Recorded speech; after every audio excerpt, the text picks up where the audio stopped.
안녕하세요. 졸업합니다. 반갑습니다. 오늘은 제가 박상민 님이 질문하신 내용 답해 드릴게요. 박상민 님이 이런 질문을 하셨습니다.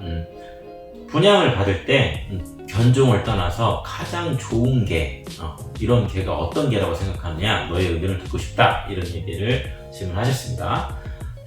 먼저 가장 일반적인 얘기를 해드리면요, 여러분들이 개를 처음 분양받는다, 그리고 개에 대해서 많은 상식이 있지 않다, 그리고 내가 개를 교육시키는데 많은 시간을 할애할 수 없다, 나는 바쁘다, 그냥 개랑 행복하게 살고 싶다, 이런 생각을 갖고 계신 분이 있다면 그분을 기준으로 해서 말씀을 드릴게요.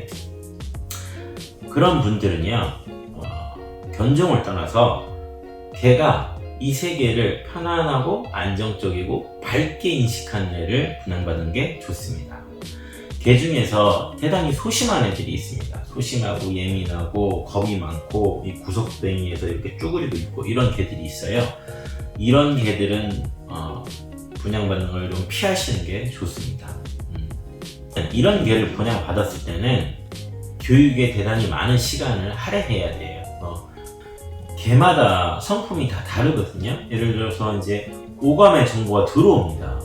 오감의 정보가 똑같은 정보가 들어와도 개의 타고난 기질에 따라서 그 오감의 정보를 해석하는 방식이 다 다릅니다. 방 소리가 나도 어떤 개는 그냥 소리가 났나 보다 이렇게 받아들이는 개가 있고요. 이거를 엄청난 위협으로 느끼는 개들이 있습니다. 이렇게 위협으로 받아들이는 개들은 교육을 해줘야 돼요. 우리가 일일이 다 케어를 해서 교육을 해줘야 됩니다. 그렇기 때문에 경험이 적은 사람은 이런 개는 피하시는 게 본인의 애견 생활에 이득이 되십니다. 제가 한 가지 얘기를 해드릴게요. 최근에 제가 심심해서 책을 한 권 봤는데, 이건 심리학 책입니다. 사람의 심리에 대해서 쓴 책인데 제목이 타인보다 더 민감한 사람입니다. 일레인 아론이라는 사람이 지은 거예요. 그러니까 이 사람은 우리가 이제 소심하다, 소극적이다, 겁이 많다, 예민하다, 이렇게 사람의 성격을 규정짓잖아요. 근데 이거는 일종의 가치 평가가 있는 거죠. 적극적이다, 겁이 없다, 도전적이다, 진취적이다, 이런 거는 긍정적인 평가지만은 소심하다 하면은 부정적인 평가잖아요. 근데 이 사람은 민감하다, 이렇게 표현을 합니다. 가치 평가 없이 동일한 자극에 대해서 민감하게 느끼는 사람들이 있다는 거죠. 똑같은 소리를 들어도 저 같은 사람은 소리가 났나 보다 이렇게 느끼는 류의 사람이고요. 어떤 부류의 사람은 똑같은 소리에 대해서 연상작용이 많이 일어나고 데이터를 많이 처리를 하는 거예요. 이런 사람들은 사회적 관점에서는 겁이 많다, 소심하다 이렇게 평가가 되지만 진화의 관점에서는 이거는 그냥 민감한 거다, 이렇게 설명을 합니다. 이 사람은. 그러니까 이런 거예요. 이 사람의 말에 따르면 이 고등동물, 이 개, 고양이 이런 것들, 사람을 포함해서 개, 고양이 이런 종류의 동물들은요 15% 앞뒤로 15% 내외로 민감하게 태어난다고 합니다. 근데 왜 이런 개체들이 있느냐, 이게 집단을 형성했잖아요. 그러면 그 집단의 위험을 민감하게 파악할 만한 개체가 그 집단을 유지시키는데 매우 유용하다는 거죠. 진화의 산물이라는 거예요. 그래서 고등동물, 개를 포함한 사람들은 전부 다 15% 정도의 사람은 매우 민감하다는 겁니다.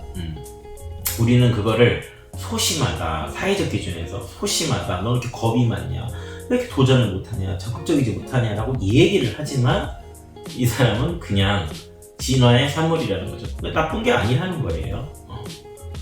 그리고 이 사람은 이런 류의 사람들이 대단히 도덕적이고 윤리적이고 또 지능이 높다라고 얘기합니다. 케이스 바이 케이스지만 제 경험적으로 봤을 때 이렇게 민감하게 사태를 인식하는 사람이 지능이 높은 건 맞는 것 같아요. 그렇다고 해서 제가 지능이 낮다는 얘기는 아닙니다. 여튼간에 제가 교육을 시키다 보면 가장 힘든 케이스가 뭐냐, 이 15%의 이 15%의 민감한 사람이 이 15%의 민감한 개를 분양받아 기르는 경우입니다. 이 경우는 교육이 어려워요. 왜냐하면 제가 맨날 말씀드리잖아요.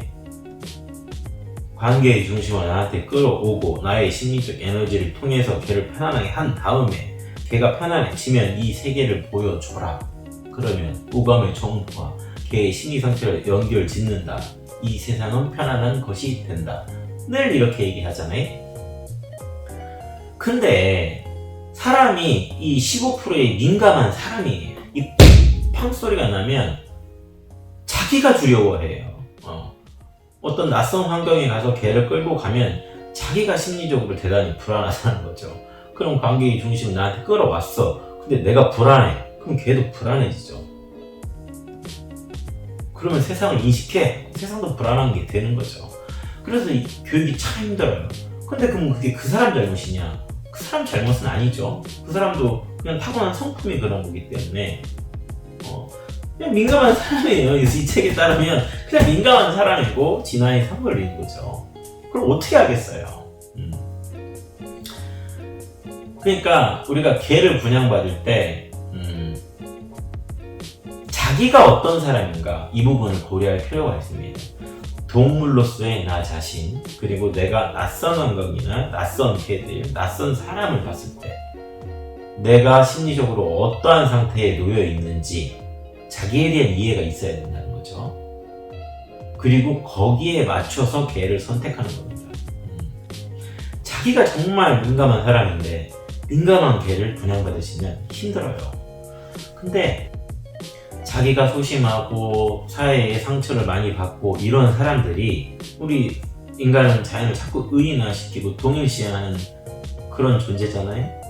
자연에 대해서 자꾸 측은한 마음을 갖고 그래서 개를 분양받으러 가서 이 구덩이에서 이렇게 쪼그리고 막 무서워서 발발 떨고 있는 애를 보면 너무 안쓰러워. 그래서 그 개를 분양받습니다. 자기를 보는 거죠.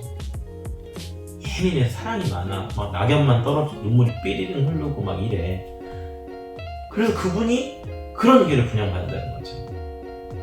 우리가 인간의 윤리적인 관점에서 봤을 때는 참 아름다운 모습이죠. 아름다운 모습이지만 그분의 애견 생활은 힘들다. 이런 상황이 벌어지는 거죠.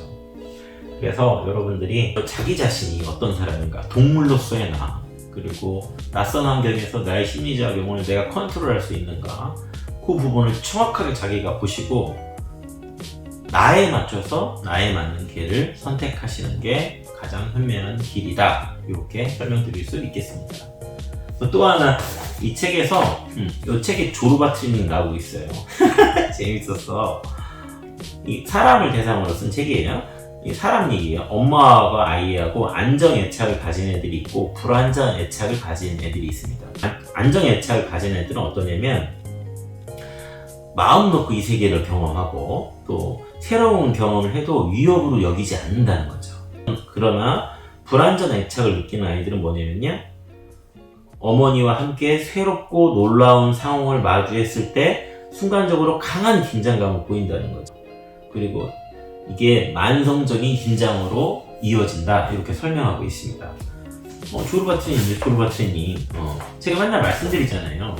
자꾸 이제 외부 세계를 많이 보여준다고 해서 걔가 안정되고 사회화가 되는 게 아니라고. 나와 걔가 안정적인 애착관계를 가지면 걔가 이 세계를 안정적으로 인식하는 거예요. 근데 또 핵심은 뭐냐면 불안전 애착관계를 갖게 되는 원인을 이 사람은 뭐라고 얘기했냐면 중요한 게 과잉보호라는 거죠. 그래서 저는 요즘 문화들 보면 막 자꾸 걔를 불쌍히 여기게 만들고 또 걔를 내 품 안에 안아야 된다, 우리가 케어해야 된다, 자꾸 이런 식으로만 분위기가 형성되는 거에 대해서 반대합니다. 불완전 애착관계를 만들기 때문입니다. 저는 그걸 매일 봅니다. 매일. 근데 사람들은 그걸 사랑이라고 부르죠. 그 결을 불행하게 만드는데 그걸 사랑이라고 부르는 겁니다. 바깥에 손님이 왔습니다. 그만 찍어야겠네요. 오늘은 여기까지 하고요. 핵심만 요약하고 읽었습니다. 개를 분양할 때 좋은 개는 이 세계를 안정적이고 편안하고 행복하게 밝게 인식하는 개다. 그런 개를 분양받아라. 둘째, 개를 분양받을 때 내가 어떤 사람인가, 내가 심리적으로, 동물적으로 어떤 사람인가, 그거에 대한 명확한 인식이 있어야 되고 그 기준점에 따라서 개를 선택해라. 이렇게 요약할 수 있겠습니다. 오늘은 여기까지 하겠습니다.